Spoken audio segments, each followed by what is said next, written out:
Ladies and gentlemen, the final segment of the week is brought to you by both Bradshaw and Bryant Personal Injury Lawyers and MinnesotaPersonalInjury.com and North American Banking Company at nabankco.com/Tom. Our special guest, KP Anderson, is waiting. He's in the outer area waiting to come on. Go fetch. It's hilarious, too, because Jude's like, there's somebody out here. What are you doing? Why aren't you coming out here? Where are you appearing? Acme. At Acme? Yep. We thought that was, I just wanted to make sure. Yep. Have a seminar tomorrow. Seminar? Forge Your Path seminar at 3 o'clock at Acme. Talking to people who want to be in this, who are in this space or want to be in this space, talking about, how the industry has sort of, how dramatically it's changed and stand-up? Doing stand-up after, that's at 7. But I mean, is that part of the criteria you're talking producers, creators, whoever, whoever's got an interest in being in the entertainment business still. And for the rare people who don't recognize you on site, you are. I am KP Anderson. KP Anderson with us today. Yeah. You were in studio quite a while ago, 2 years ago, I think was it only 2 years? God, it feels like. Well, I have a 1-year-old and a 4-year-old, so 2 years ago feels like 10,000 years. Yeah, time has no meaning for you. It really, it's insane, actually. So my initial question that I want to ask you, because it keeps coming up. Catherine and I drove back from Florida. It took 4 days. We wanted to take more time and just go through some really nice areas and all the rest of it, and get back into Minnesota and blah blah blah. But have you known? And it's got to be tough if it. I'm hoping you didn't notice it. People have got such an edge to them now. What is wrong with people? I mean, we're in a weird space, man. We really are. And it's like trying to figure out. My wife and I moved out of L.A. 5 years ago now. Oh, okay. To Greenwich, Connecticut, and that's nice. Yeah, it's a good place. It's a greatest life hack of all time: rent in a town that billionaires pay for. That is a that works. I think we talked about that 2 years ago. As a matter of fact. I think we did talk about that a couple of years ago. That's nice. But yeah, I feel like it's. We're so pulled apart politically, and no doubt. I hate it, and I wish it wasn't that way. But it's now sort of like seeped into this kind of like mistrust of everyone you see as you're walking by. And I felt like the thing with LA, like I'm a pretty moderate person, my brother-in-law, who I can't stand, is a like dyed-in-the-wool MAGA QAnon-y. So like my wife and I may have been the only people who ever left LA to get away from the Republicans. The one Republican. The one Republican in the entire state of California. But it's like there's so much mistrust, but then you see every now and again, like a wall breaks down. Someone helps someone. That's nice. That is very nice. And you go, wow, we could, if we could all just get our faces out of our effing phones, we probably could find a way to, not be this terrible to each other. I don't understand why people want to use their belief in politics to harm other people. Why do you want to hurt anybody? It's like eternal defense mechanism now. And that's right. what it is, and it's like, again, really moderate. My wife is Jewish. My daughter's half Jewish if you want to call it that. Not practicing in a big way, but you start to see the things that are now popping up, and and that messaging that is like, oh, my kid's 23 and she's out in the world now, and she's got that hair. Someone's going to notice, and someone might have it, and it scares the shit out of you. Like, well, there's no question about. I mean, I hear on the news all the time now, because I grew up in North Minneapolis, very big Jewish neighborhood. I was from Penn West. I lived east of Penn, where basically the Catholics, the blacks, and the Mexicans all lived, because back then they wouldn't allow us to live anywhere else. Yeah. I mean, that's just how it was. Yeah. But I mean, honest to God, all these years have gone by, and it's worse, not better. No, and you'd think. I do think that again, you see signs of better everywhere you look. Like I do feel like one of those things that that I think is sort of commonly not thought through is the idea that people who live in rural areas they're so spread apart. They don't have to interact. They don't. With people on the same levels that people who live in major metropolises do. Yep. And so people who live in major metropolises, yeah, things pop off every now and again. Sometimes it's racial, but by and large, people are just trying to get through their day and are polite to each other and opening doors and helping out and saying hi and bye and moving on with their shit. And it's not. It's on the very base level, it's not as bad as that social media projection of it makes it look. But you also can't deny that some nasty stuff has gone down. Why people want to be that mean to one another is beyond me. It's funny. This just happened a few weeks ago. I was having dinner with 3 friends of mine, and I went to the men's room. And in there, the guy goes, "Oh, aren't you Tom Bernard?" And I said, "Yeah." And he goes, "I really didn't care for your show too much. It was just, so far to the right. And, that's all you ever do is hang out with people from the right." All 3 people I have dinner with couldn't be further left. Yeah. There's an attorney was one of them. Yeah. Don Shelby. You remember Don Shelby? Yeah, I remember Don. Great guy. Yeah, and he's, he tends to be quite liberal, but I adore the man. Yeah. Chad Hartman. I love the guy, and he's pretty far left. Where do people get this idea that you have to be on one side or the other? You can't be on both. I think it's this idea that it's like some people lean into it to a point where you go, well, that label didn't just find its way to you. I think that on the other side is. There's just so much knee-jerk reaction, especially at the polarized ends of both of both whatever you want to call it, parties, I guess. But parties, I guess. Yeah. But there's so much knee-jerk reaction that you just kind of at some point, like I think reasonably sane people go, I just don't want to play. Like I don't. Yeah. I grew up a Democrat because we were very poor in North Minneapolis. My mother was an ardent Democrat. I tried being a Republican for a long time. I was never very far left or right. I just tried it both, and now I'm just kind of right down the middle. You be you, as long as you just back off and don't try to tell me how to live my life. Yeah, I remember the last time I was talking to Justin, the guy who does the Acme Comedy Company podcast. Great guy. And the last time I did his show this week, the last time I did it, I was telling him this story about my dad when I brought my, my now wife home, or the first time that I actually came home and she was still in L.A. and so my dad asked me, her name, and I said Leslie, last name. I was like, Deutsch. And he goes, oh, German. And I said, no, Jewish, actually. And he went, oh. Walks out of the room. I hear the ice cubes hitting the glass. Comes back in like 10 minutes later, and he goes, I always liked the Jews. You're some of my best customers. Your pal Josh Weinstein, his mom's a Jew. I was like, yes. And so very good. I was like, look at you. You went through that Rolodex of whatever it is that's going on up here. You couldn't find anything on the Jews, and you came back. And I always look at that as a story of like my dad was, a complicated guy, like a lot of dads are, and a lot of parents are, and yet he always sort of found a way to be open-minded and find a way to open-minded. That's what we're looking for. And all the other stuff, and like. Justin posted that on TikTok or whatever, and one of the rare times that I actually looked at something that someone posted. I mean, the comments were all about how I was like whitewashing my dad's racism. Oh my God! And I was just like, well, I don't want to play. Like, I'm not gonna comment back. I don't want to. Like, you're gonna think that way. Anything I say isn't gonna change the way you feel about it. Like, I love my dad, and I was glad that he had the capacity to open his mind up. Absolutely. I really wish they'd do something about the entire political system in America. It's just people are way too mean to one another now. When I was a kid growing up, it was never like that. Yeah. I mean, there were people, when I was growing up, I guess if you had the certain skin color, you couldn't come in the cafe. So that was a different kind of mean. Time. Very different kind on the of mean. nose brand of mean. Yeah. That's a good way to put it. It's a totally different kind of mean. Yeah. But I just, people don't bother to do any research. Oh, God, you're so far left, Tom, or you're so far right, Tom. Well, I can't be both. Yeah. I can't be both far left and far right. Yeah. It's not possible. No, and like, by the way, I'm going to plug a show in the middle of this conversation. I love that. How ballsy is that? But my new show that I'm producing, Hot Ones Extra Heat on Netflix. It's excellent. Hot Ones, the YouTube brand.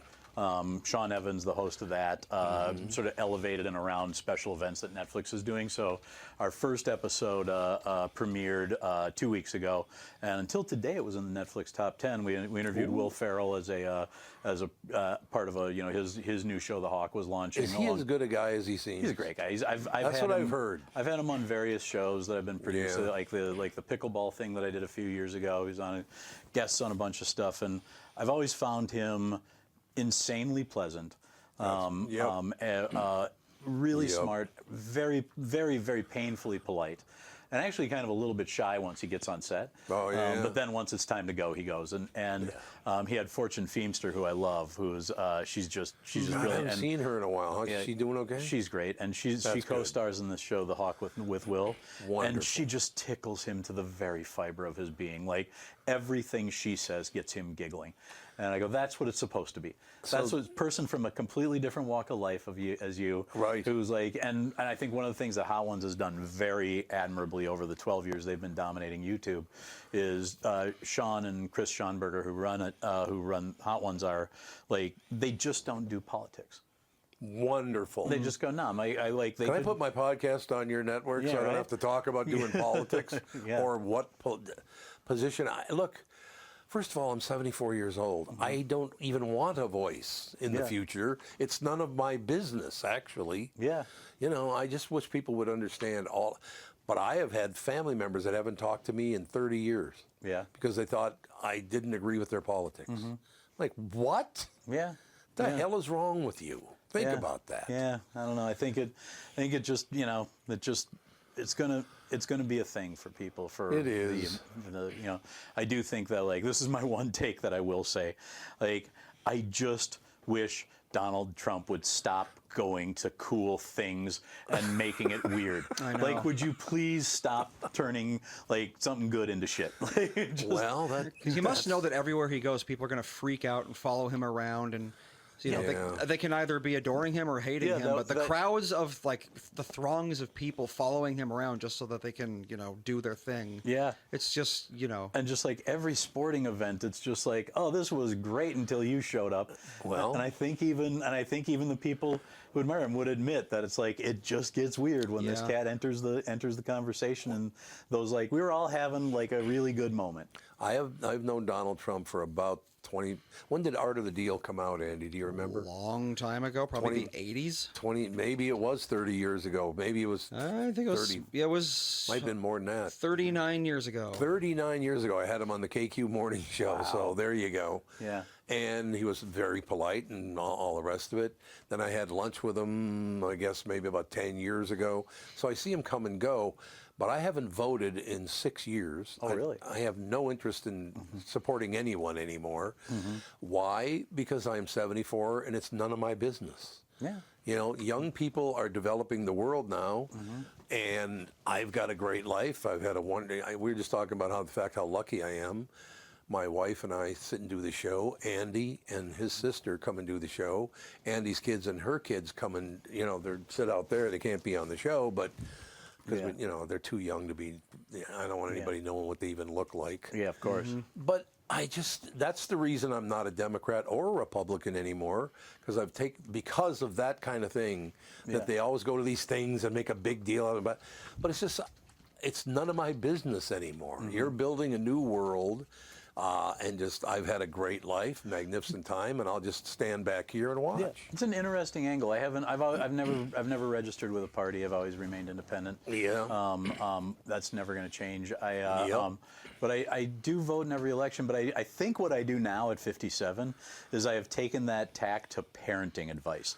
Like, if people who I work with have young kids and they're talking about whatever whatever the good and bad of it all is, like, rather than weigh in, I just go, I did my time. That's exactly how I feel about it. They don't need to hear from me. That's exactly how I feel about it. If you're a really nice Republican and a really nice Democrat, God bless both of you. If you're a pain in the ass, just get away from me. I don't want to. We shouldn't go hang. away. Yeah, maybe we just shouldn't hang. It's the easiest thing to, like. I've made that decision over the years, a time or two. Oh, me too. I've just gone, you know what? Like, we could keep trying. It's that. What's that? You and me, we just disagree. God, there's a show on and I don't know, I don't even know where it appears, but about comedians on stage doing their comedy, and people for no reason getting extremely upset about what they're saying. Is that really happening as much as it appears on television? I don't think so. Good. Like this Thank is God. I do think that like if you go to the Mothership in Austin, Texas, it's a MAGA show. They're lining up and buying tickets, and they want that saying the R word, shock value. Like I'm feeling that freedom. If you're, I don't know that there's a like. I don't know that there's like a liberal, there's certainly not a known club like that. In New York. Yeah, but like the Comedy Cellar in New York is a blend. The Improv and the Comedy Store in LA. Yep. Like Lewis is still doing a great job of booking, across the grid at Acme. Like when I came back to it in the middle of the pandemic, when I came back, like when Louis died was the first night that I went and did stand-up in maybe like 7 or 8 years or something like that. Louis. And Louis. And I just want to do it just because he was always like, "You're so funny. I don't know why you don't do more. What's your problem?" Yeah, we'll tell you something. That guy, it's funny you brought him up because... Who's this right here? There he is. Yeah, oh, look at that. Hello, there he friend. is right there. There he is. Hello, friend. You owe me a Cadillac. He's I beat always you in there. poker once. Yeah. See, there you go. Come on, Louis, cough up. But that's the great part of my life, is you coming in and talking about Louis, people that I've known. I've been so lucky with all the people that I've met doing the podcast, doing the KQ morning show and all the rest of it. But and let me ask you this, because you don't only just do comedy, you produce a lot of things. You do a lot of different things, don't you? Yeah, yeah. Do people just leave you alone, or do you catch some heat once in a while from that too? I don't catch a lot of heat. I think a lot of it is I also don't. I'm not posting my material online very often because I don't tour much. I will play. We live in Greenwich. New York Comedy Club has a club in Stamford that I can go to and I can work out. Like when I want to start building something, I can go work on it there. If I'm just sick of taking notes from network people, and I go, if I go to a comedy club and talk for 20 minutes, it's all me. That's what I use stand up for, really. Is to go, this is me, my work judged by an audience with immediacy, and I can live or die by it. I don't really, and I'm sure Lewis would love it more if I had more material for him to post on Instagram and stuff. Yeah, but I just don't post online. I just go, it's a pain in the ass, and it feels I'm fortunate to have the other career or have my career have these multifacets. So I think it's like I don't want to take anything away from people who are building their careers and they're using social media the way that they need to. For me, I just struggle with the sort of like, I'm just like everybody else. The second I post something, I'm now lifting the phone and peeking to see how many likes it's getting. Are people saying something about all that stuff? I remember there was I was on Twitter long before people left Twitter for political reasons or anything else. I was on Twitter one night, and some of the cast of Community, because I was working with Joel McHale on The Soup so long, I knew, I was friends with all the cast of Community, and they were all talking about something on Twitter in this very public conversation, and I started to write something to Jim Rash, one of the guys on the show, and Ken Jeong. And then it occurred to me halfway through, I was like, I have their cell phone numbers. If I don't need to prove to the rest of the world that I know them and I just want to say something to my friend, I can text them. And I put the phone down and I neither tweeted nor texted them. Well, I poured a bourbon and watched TV. I got to do a quick break. Okay. Then we come back. Do you have time? Yeah, absolutely. I just wanted to make sure you have time to do it, ladies and gentlemen. I got to make sure I got the right thing coming up here. And ABC 5, I've got to turn the page. I always check in advance, thank God. Ladies and gentlemen, I've known Mike Bilski and Brad Huckle a long time. When you deal with North American Banking Company, you know the people running it. And what matters to me, they have a great team of experienced and friendly bankers. That's why I've been a customer for such a long time, too. So go see my friends, and they are my friends at North American Banking Company. Go to nabanco.com/Tom to learn more. Member FDIC, equal housing lender. Did you know that Minnesota has strict deadlines for filing a personal injury claim? Wait too long, and you may miss out. That's why I recommend talking to Bradshaw and Bryant, personal injury lawyers at minnesotapersonalinjury.com, or call 320-259-5414. Even if you're years away from the statute of limitations, memories and evidence have a tendency to fade over time. So contact them today. There we go. Nice. Got the sponsor going. Well played. Well, I did Still got voiceover for a long, You long time. still got it. Yeah, and there's no real business left. It's all AI now. Yeah. It's Yeah. I hear myself all the time, but it's not me. Oh yeah, of course, right? It's really weird, though. Yep. I'm going along and I'm talking to me, but it's not me that's talking to me. I am so. There's a societal thing that with AI that I wish that we could all come to a common understanding that as a species we peaked at the air fryer, and there's nothing better that's ever going to come along. Oh, we use ours all the time. Oh, we jumped around, jumped on. There you go. Like I wish that we could do that because AI. Like I was on Facebook, and I saw an ad on Facebook that was like a very attractive fake woman. Saying, I don't need to look like this. I could look like your ex-girlfriend. I could look like a coworker. Yeah, I've seen those creepy ass How ads. creepy is that? And what was that about our algorithms? By the way, but that's what we're seeing. That's right. But I was like, this is the AI woman I want. I want one that looks exactly like my wife, who says "good idea" 2 times a day. You don't get the 2 times a day part? No, I don't get the 1 time a day. I'm over-indexing. If I'm going to pay, I want 2. I understand 100%. It's so great to talk about because I don't think a lot of people ever talk about what comedy even means, how it came about. I don't understand why people buy tickets just to go and bitch at the comedian. That I don't understand. And that's one of those things that, like, of course it happens. Like, there wouldn't, like, the videos that you see that it happens, but I don't see it. Like, I actually, honestly, I feel like I saw more of it when I was, like, out on the road, you know, doing Scott Hansen runs between, you know, here and Grand Forks and all the other stuff. Like, of course, I was younger, I was more brash, and I was probably saying things that were more upsetting to people at the time, too. But I just don't see, it in interaction. I certainly don't see it at Acme where there's such a smart audience there. Yeah. And, you know, like the Comedy Cellar, you go to the Comedy Cellar and it's just heavy hitters wall to wall. Is it? It's just like the first night when we moved out there, the first night that I went there, and I don't play there very often, but I went there and Esty, the woman who books it, I went in to say hi to her and I, you know, sent her an email saying that I'd moved to town and stuff. And I walked in and I said, "Hey, what's going on, Esty? It's KP." And she goes, "I have you on after Al Franken. Go downstairs and get ready."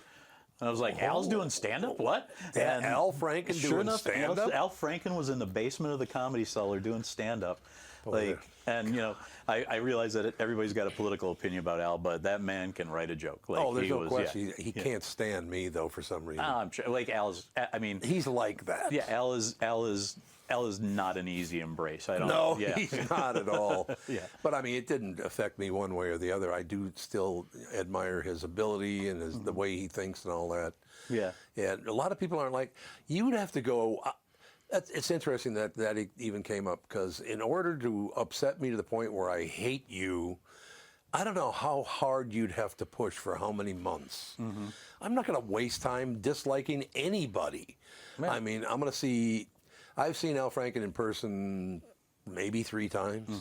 Why would you get upset? Calm down. Yeah, I mean, I remember there was like a Minnesota ice pack party in L.A. when I was just starting to get writing jobs and stuff like that, and those were always kind of fun because like Pat Proft would be there, like all these people.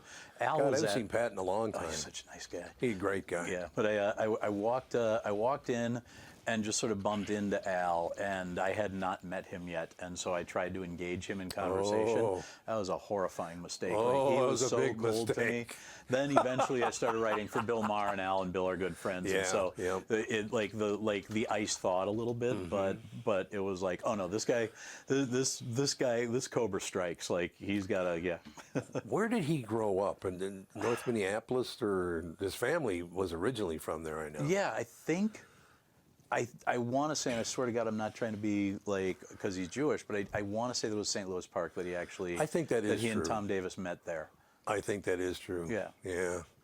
God, this town has kicked out so many magnificent comedians, singers, writers. I hope that people from Minnesota understand how much talent comes out of this market. Yeah, it's like, here's the crazy thing. Like Acme, I'm not a household name even here in Minnesota where I where I cut my teeth. I think everybody knows who that is. So people who've been comedy fans for a long time tend to. But but I'm certainly not in the new and currently popular but like each night tonight and tomorrow will be weird because it's Minnesota. It's Minnesota on the weekend, so I won't have I won't have sold out shows. But between how Acme runs its, between how Lewis runs their insider scene and stuff like that, I had 200 plus people both shows on a Wednesday, Thursday. And the joke I've been using is I might be the most influential entertainer in the world because sure, Taylor Swift can get everybody to show up for a wedding, but look how many people over 40 I got into Minneapolis After Dark. Well, and that's Minneapolis After Dark. That's a big call these days. That's the feather in my cap. Honest to God, dude. So when you come to town. Do the people at Acme mention about the podcast and all that stuff? Or Yeah. I always, I'm glad to hear with that. Lewis and Malcolm, I always, the people who come to the show, yeah, absolutely. Yeah, I just wanted to make sure that but I mean, Acme does suggest that comedians come on the show. Yeah. Well, that's great to hear because I didn't bother asking because that's how it used to be. Yeah. With the morning show, and then I gotta be honest with you about that. It breaks my heart that radio is falling apart. It really bothers me a lot. Of course. I mean, there are morning shows in this town that don't even register any longer. It bothers me. And I mean, when Joe was on K-Fan with Barrero and stuff like that, that sports still gets a little bit of the same. Sports is the big hitter in the market these days. Yeah, that's true. It's more of a share of the same, but I do feel like with radio, with every and we're going through it in the entertainment industry. Like it's interesting to me that my after all these years of doing these things and it's been like I had around COVID and around the writer's strike, I had some career crises years, where I was like, oh, are we going to make enough to to keep going kind of stuff. Yep. And good things happened. I'm still here. I've stuck in, but I do think it's really interesting that the job that I have now is a Netflix show featuring a YouTube star.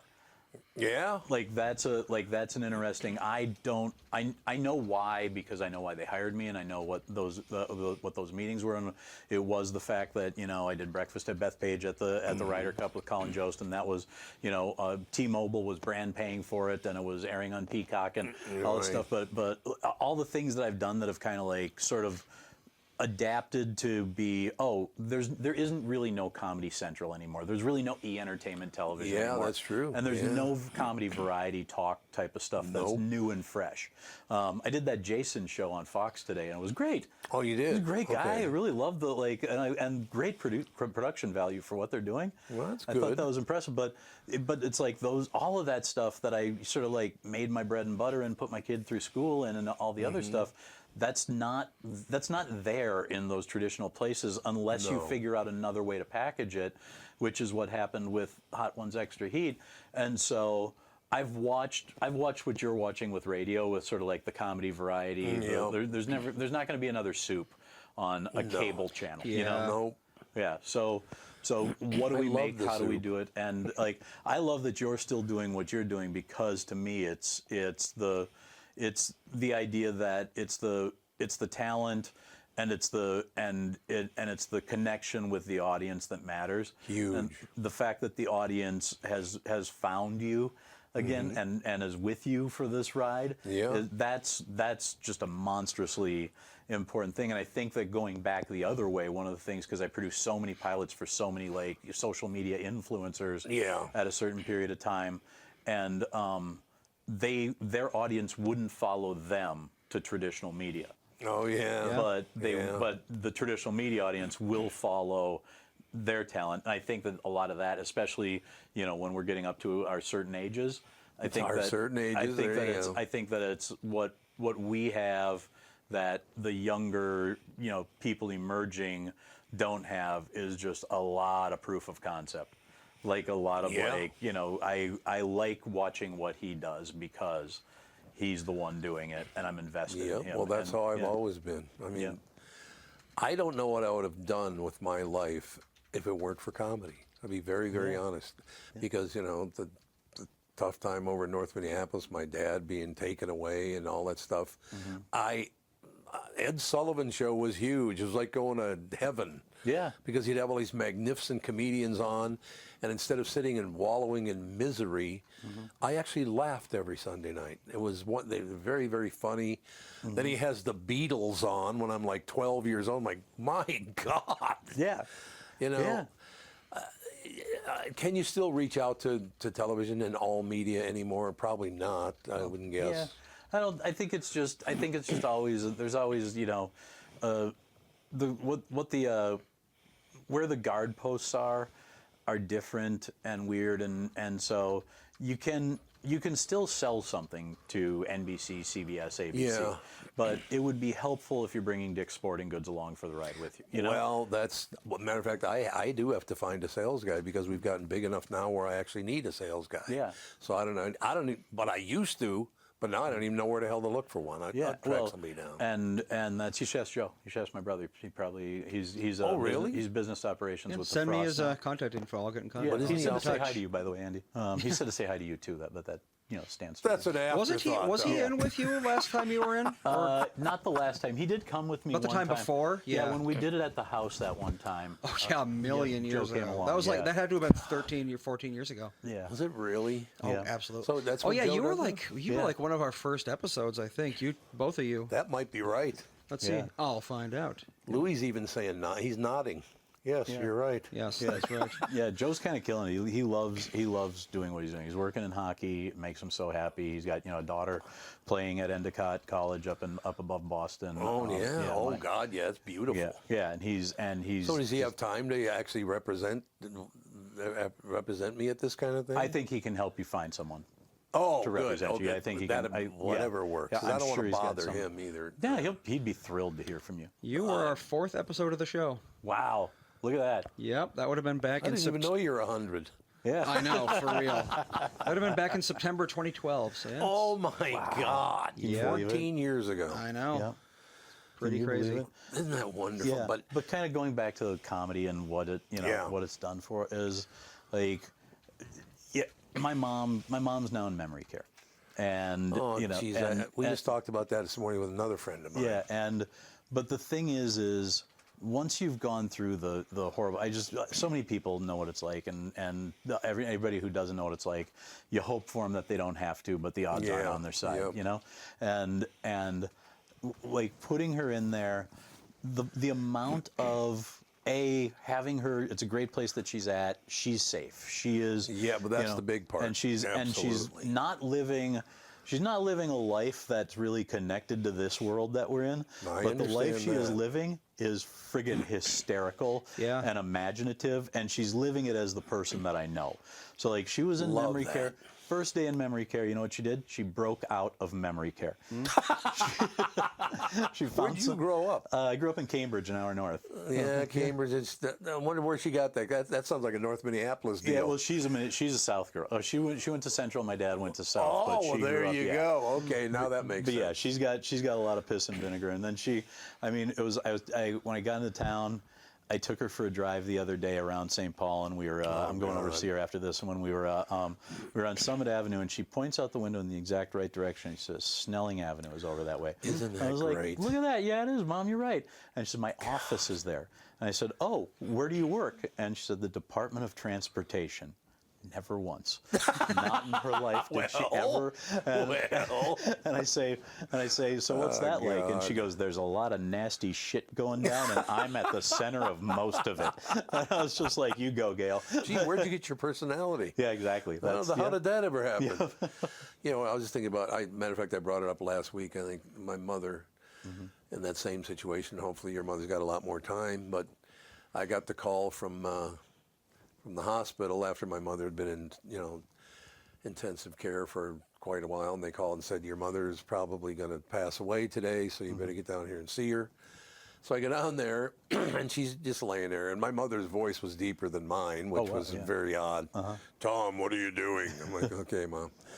But I walk in, and I hold her hand, and she said, Tommy, it's not going to be much longer. I said, oh, don't even say that.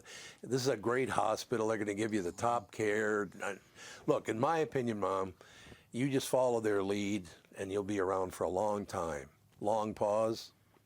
Yeah, right. But see, that's the kind of stuff I like talking about on talk shows. Is that your life, our lives, their lives. I think the focus has gone away from what people's lives are all about. Yeah, and like the best thing that our parents, gave us is the perspective of being able to laugh at the hard stuff. No doubt. Like I feel like, when you go back to why are people being so mean to each other, I think part of that is because people feel so pressured to be so nice to each other too. Like, well, maybe, yeah. And they don't know how to filter. They don't know how to filter struggle. That's exactly right. Yeah, and so it's no matter who you're looking at, that's the person that did this to me, kind of mentality. Yeah. Oh yeah. And it's all your fault. Yeah. And I just go like I think if I feel lucky for any one characteristic that particularly my mom, but both my parents put into me, is that I am really, really, really somehow mentally prohibited from looking for someone else to blame first. Yeah. I screw up so much, and the stuff that I do, you and me both. that like I wish I could sometimes, but I just go, no, my mom kind of told me, I'd come home from school and I had a scrape on my face or whatever. She would go, who did you upset? What did you say? What did you do? Well, yeah. But you're clever. She knew that. Yeah. And you would say shit to people that probably, if they didn't understand it, they might be pissed off about it. And I remember my dad's sex talk with Joe and I was at a cousin's wedding when I was like 25 and Joe was 27. And so, better late than never. Yeah, never brought it up, never said anything to us. And then we're at this wedding and he pulls us over and he says, you guys, I didn't tell you something that I needed to tell you a long time ago, and that's an easy girl for you is going to be an easy girl for any guy. Is that a good thing? Good advice. I just looked at him and went, I don't know, Dad, I'm pretty funny. I was like, I think I cut some corners. But was that a family deal? Was the whole family funny? Yeah, my dad was very funny. My dad had the sick twisted. My mom had the the righteous indignation and the sarcasm. Yeah, Joe is hysterical. Yeah, like I would actually argue like pound for pound inside the family on the text chain with the kids, everything else, Joe is funnier than me. That's because you love him. Yeah, I guess so. He doesn't want to admit it. But, no, but he's just like, especially with our kids, he just has a way of poking, and his wife Michelle is really funny, and he has a way of like getting under their skin and getting them going and laughing. That like I get them laughing, but it's more sort of like I'm too pro now. Yeah. God, I just love sitting on the couch doing a show with you and people like you, because this is the real world. It's not, oh, it's too far left, it's too far right, oh my God. No, this is just human beings talking. Yeah. It's a wonderful thing. I love that. Absolutely. So where's Joe living now? He's off the River Road in Minneapolis. Big shot. Yeah, he's got a nice little life for the young man. He's doing okay. Yeah. I think it's wonderful. Now, okay, your appearances tonight. Yep, tonight 7 and 9:30 at Acme. Still seats available, I believe. Tomorrow, 3 o'clock is the Forge Your Path seminar. If you buy a ticket for that, that's $50 and it's a 90-minute seminar. If you buy a ticket for that, it comes with a free ticket to the 7 o'clock show. Oh, that's wonderful. Tomorrow night, and then the 9:30 show.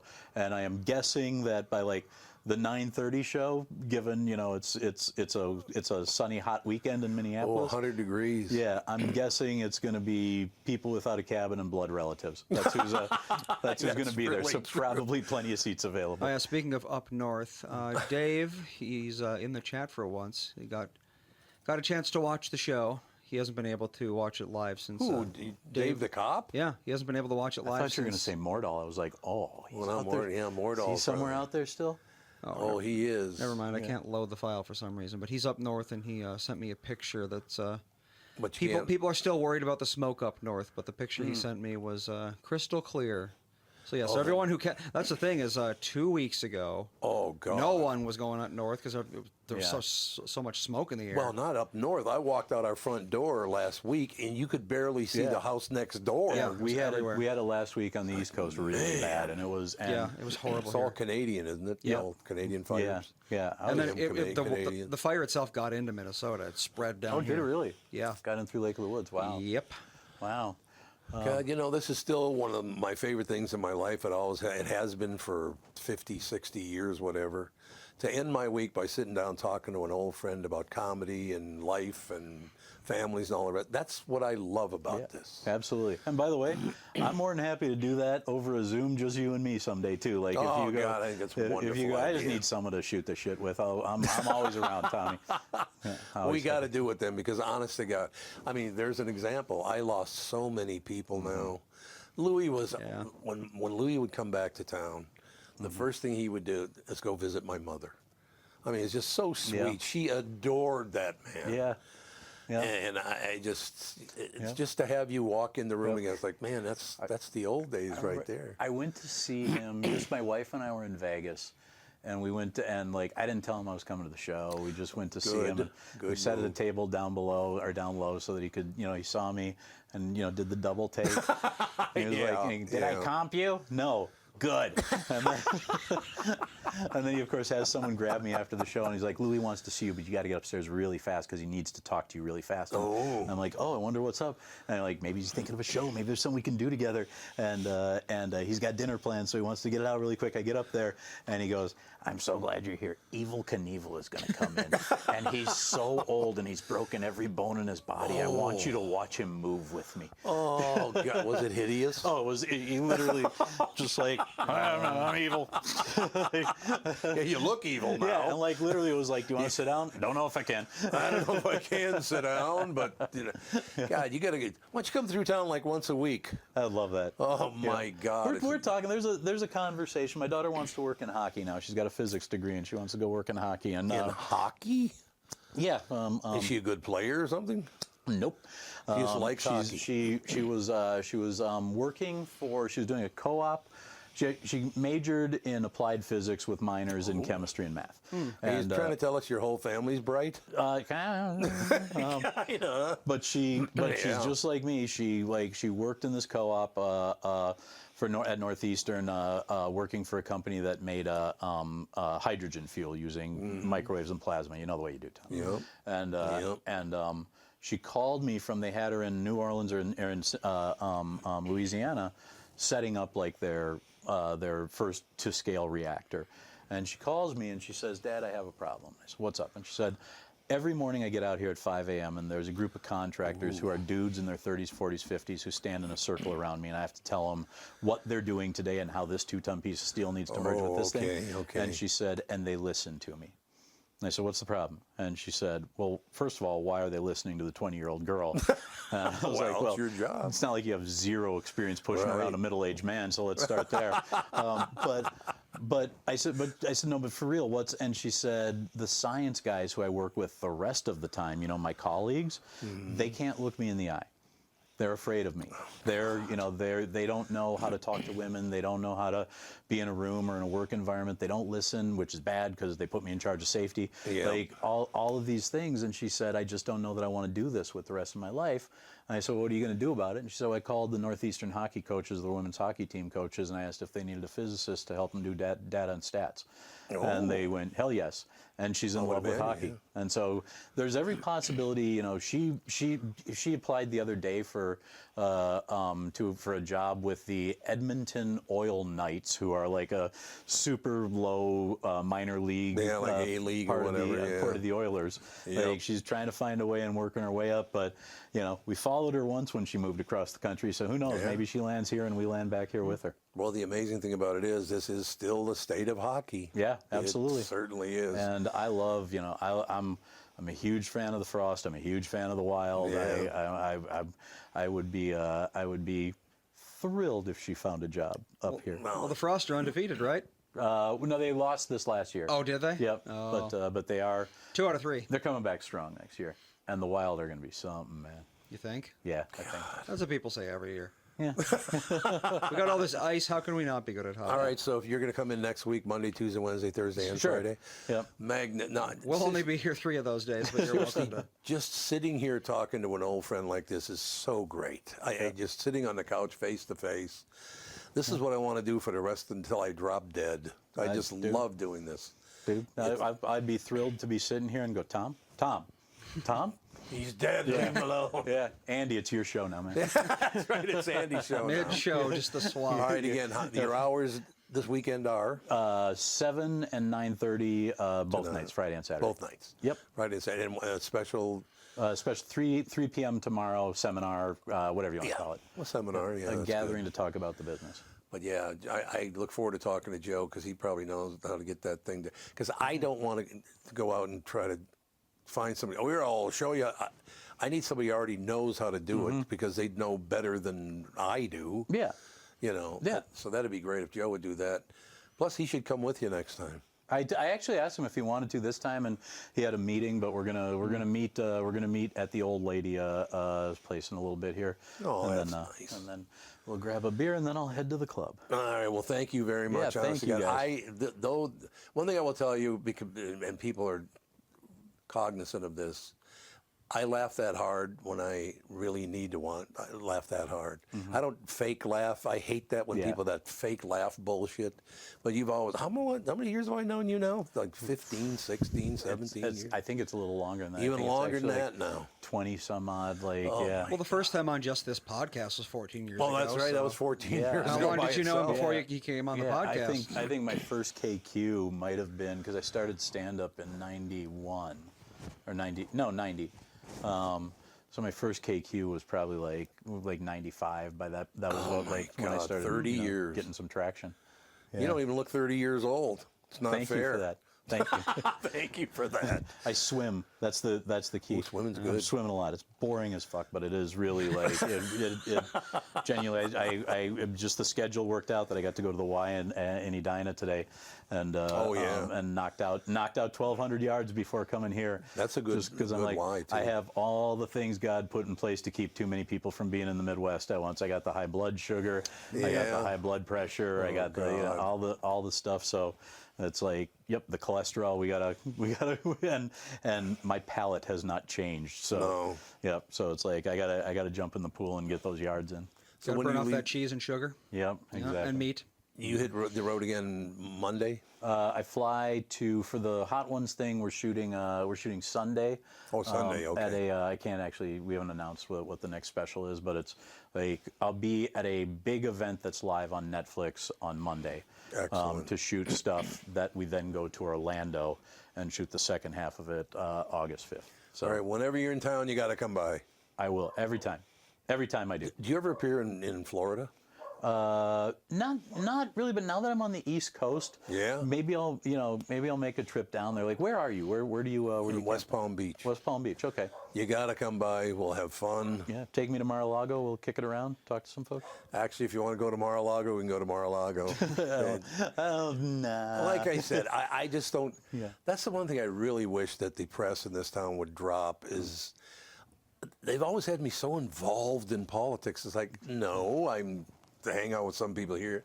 But I've literally gotten to the age where I like Democrats, I like Republicans, I like independents. It's just when you get too nuts on either side, I just don't like it. Well, and, but even from my earliest awareness of you, the biggest thing, and this is especially on a comedic front, this has historically been a really important characteristic, is that you are outspoken and you're not unreasonable, but you are unyielding when you know you're right.